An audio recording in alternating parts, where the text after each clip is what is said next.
putting my new microphone to the test today because it is quite windy, but it's also really warm out, so I'm going to start reading the Inheritance Games today, sitting in the sun for a little while. First, I'll just read a quick summary of what the book is about. This is about Avery Grahams, who has a plan for a better future: survive high school, win a scholarship, and get out. But her luck changes in an instant when billionaire Tobias Hawthorne dies and leaves her virtually his entire fortune. She must move into a sprawling mansion full of secret passages, riddles, and codes. Unfortunately for Avery, Hawthorne House is also occupied by the family that was disinherited. So I'm really excited to get into this. It's one I've been looking forward to reading for a long time. Let's start.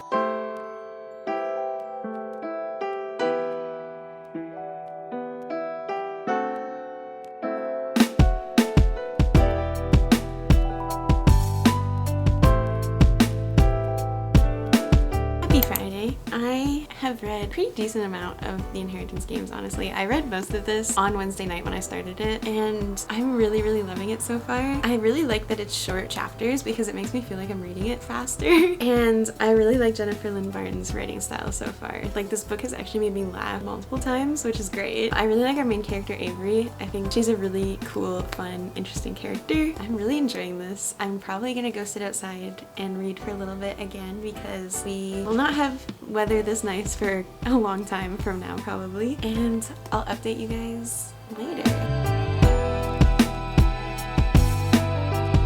No! Here, look it.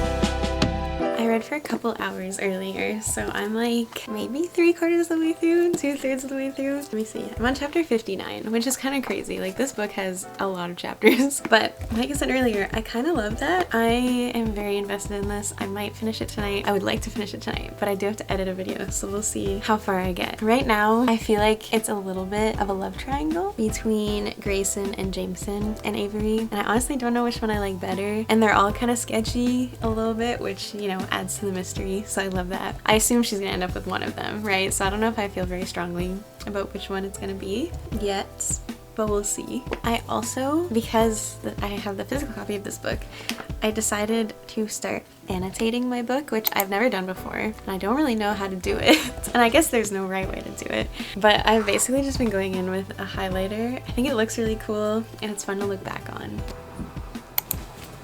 So I finished the Inheritance Games at 1:30 a.m., which I was not planning on finishing it, but I literally could not put this book down. I am loving this series so far. I think this could easily be a 5-star series for me, so I cannot wait to get into the next one. I picked up the final Gambit, which is the 3rd one, yesterday, so I'm all set to rush through this series this week, and I really... No! And I'm ready right now to... Okay, bye. To get into the second book. So let's do that.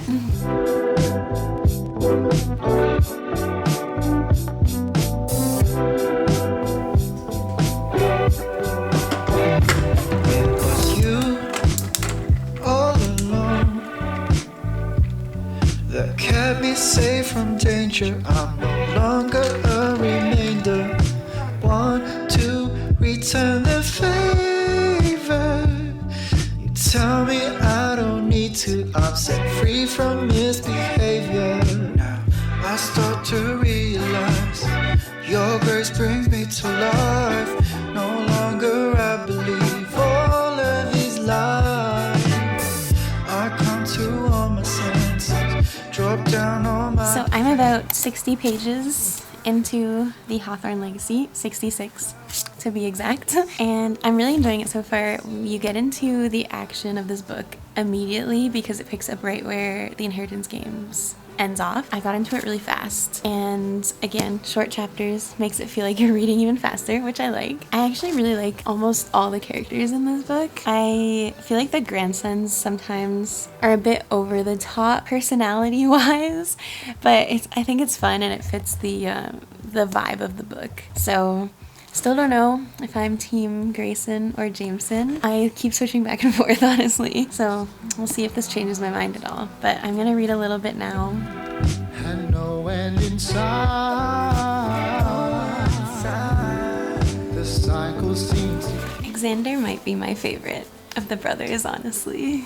Victory wasn't on my side, but then I realized you're carrying me through the night, and you're not afraid of the mess I'm holding inside. No longer bound by the prison walls of my heart, 'cause now I'm finally set free. Okay, I will say, I think the thing that's pushing me towards Jameson is solely the nickname Eris, because I'm such a sucker for like him having like a cute kind of and cute nickname that like she pretends to hate but actually loves, you know? Anyway, I'm thoroughly entertained by these books so far. So it's the next day and I finished the Hawthorne Legacy. I was not planning on finishing it, but something about these books, I picked them up and then I cannot put it down until I'm done. I already can tell that I'm gonna have such a strong book hangover from the series. Like I'm almost dreading reading the next book because when it's over, like it's done. So that should give you some insight into how I'm feeling about these books so far. The drama and the mystery and everything in this book is so fun and entertaining and just easy to read. Like this book honestly had me smiling for a good portion of it, but there's also more like intense, serious plot points woven throughout. I feel like this book, the plot twist near the end, there was a lot and they got a little bit confusing. And so that's probably like my only real critique for this book. I was reading some of the reviews and a lot of people said they felt like it was a filler book or it was slow, and I didn't get that at all. Like I said, I literally read probably the second half of this in the last like hour and a half.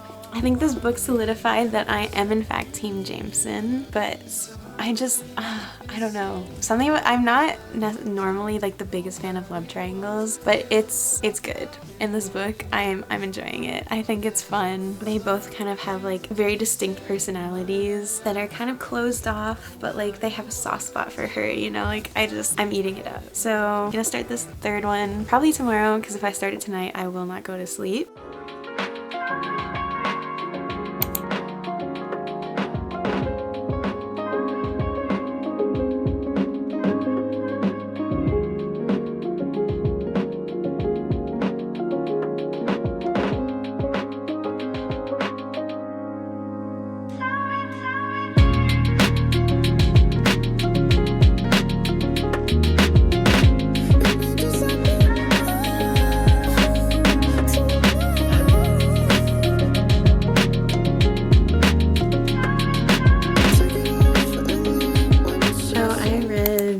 Like 3/4 of the final Gambit tonight, and I am literally forcing myself to stop reading because I have to wake up in 7.5 hours and I want to finish it so bad. But I know that I'm gonna be so sad when I finish the series. The book hangover is gonna be strong. I think this might be my favorite book in the series, and I love all the characters. I love the Hawthorne brothers so much. I will come back to you when I finish this book with my thoughts on the final Gambit and on the series in general.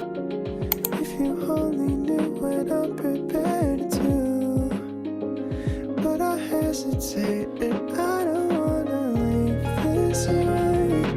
Leave this, I don't wanna wait too long, 'cause baby girl. Okay. So full disclosure, I originally filmed this portion of the video the night that I finished the final Gambit, but that also happened to be the day that I got home at 2 a.m. from a concert, and then I woke up at 7 to go to work, and I was editing the footage and it was incoherent. So we're gonna try this again. I finished the entire Inheritance Game series, and if you couldn't already tell from this video, I absolutely loved it. It was so much fun to read. I already want to erase it from my memory and read it again for the first time because I miss these characters so much. If you follow me on Instagram or Goodreads, you already know my ratings for these, but I gave the first book 4.5 stars, then I gave the second book 4 stars, and the third book, I was going back and forth between 4.5 and 5, but I ended up giving it 5 because I think it is my favorite one in the series, which I think is kind of a controversial opinion. There was a few things that I didn't love love in this book, but overall just the ending and the characters made it still 5 stars for me. I feel like this is such a good series either to read if you're getting into reading, because it's really fast-paced. I think I said this in the video, but the chapters are really short. They're like 5 pages long max. Like there's a couple that are just like 2. So it's really easy to fly through it. Like it feels like it's going by really fast. And I feel like it's also, because of that, is a good series if you're in a reading slump to get out of, because I think I read this whole series in like a week and a half, and I would have read it faster if I could. Every time I sat down to read one of these books, I could not put it down until I finished it, or I absolutely forced myself to go to sleep. So each book has their own kind of mystery to solve, and the first book, obviously, we're figuring out why Tobias Hawthorne left his multi-billion-dollar fortune to Avery, and I feel like this one felt the most meticulously planned out, but it's a really good introduction to the world and all the characters. I love pretty much everyone in this series. In this book, obviously we're introduced to Avery and the Hawthorne brothers, and I think Xander is my absolute favorite. He is definitely the comedic relief in this series. And then we're also introduced to the oldest brother, Nash, who is honestly kind of irrelevant throughout the entire series. I like him, nothing against Nash. He is the most southern man on earth. Man is a cowboy, full cowboy. All of them are from Texas, but like the other brothers you can't tell really, but every sentence that comes out of Nash's mouth is so cowboy core, which is fine. We love that for him. The other 2 brothers are Jameson and Grayson, who are like the love triangle with Avery, and throughout the first book and the rest of the series we kind of get to see why they are the way they are and see their relationships develop with their brothers and also with Avery. In my opinion, in this book the love triangle was done really well, because there's a little bit of drama, but it didn't feel over the top, and it didn't feel like it was like the main plot point of any of the books. The romance was kind of on the side of them trying to solve these puzzles. It didn't all really feel like the super toxic, like she's mine, no she's mine. Like we just kind of got to see Avery develop her relationships with each of them independently. It took me a while. It took me like until almost the end of the second book to decide that I am team Jameson, because I do love Grayson. I love him as a character, but I love Jameson and Avery's dynamic, their interactions, their banter, and I'm not going to tell you who she ends up with because this is spoiler free. So those are all our characters and relationships.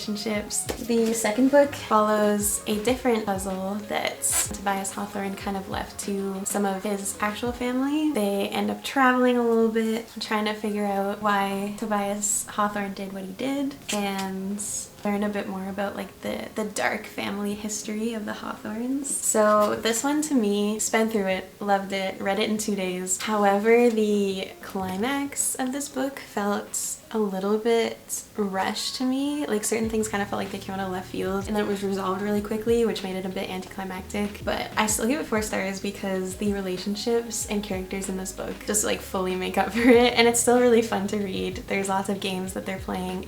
All the books have a very playful undertone, and we get to learn a little bit more about Avery's bodyguard Oren in this book too, which shout out to Oren because he is dealing with a bunch of emotionally damaged, reckless teenagers that have an ungodly amount of money.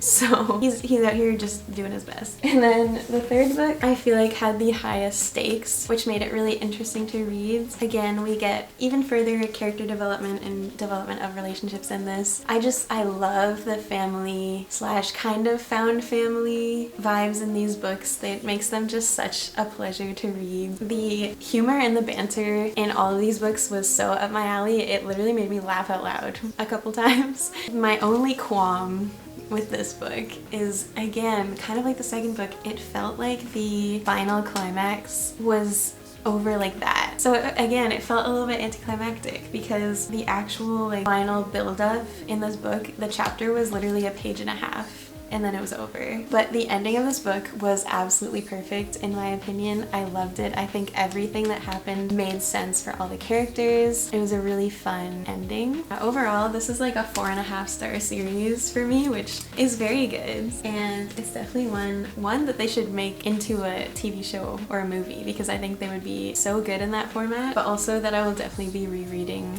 in the future. If you haven't read it, I highly recommend picking it up. And to further encourage you, I gave the first book to my mom yesterday evening, and she texted me in the middle of the day today to say that she has not done anything but read this book. By the time I got home from work, she had finished it. If that doesn't tell you about the universality of this book, then I don't know what will. Even if it's not the most like dark, dramatic, meaningful series out there, I think pretty much anyone will have a blast reading these books. So there's also something kind of exciting that I want to tell you guys about, and so I decided to design a little sticker pack based on this series, and I thought it'd be fun to do little sticker designs, sticker packs for all of the reading vlogs that I do. So if you would like to check out my stickers, they will be linked at the top of the description down below. So that is all I have for you for this video. Hopefully you enjoyed it, and if you would like to subscribe for more bookish content, I post every week. And next week we will be building a book cart because my bookshelf is overflowing and it's starting to stress me out. So, bye!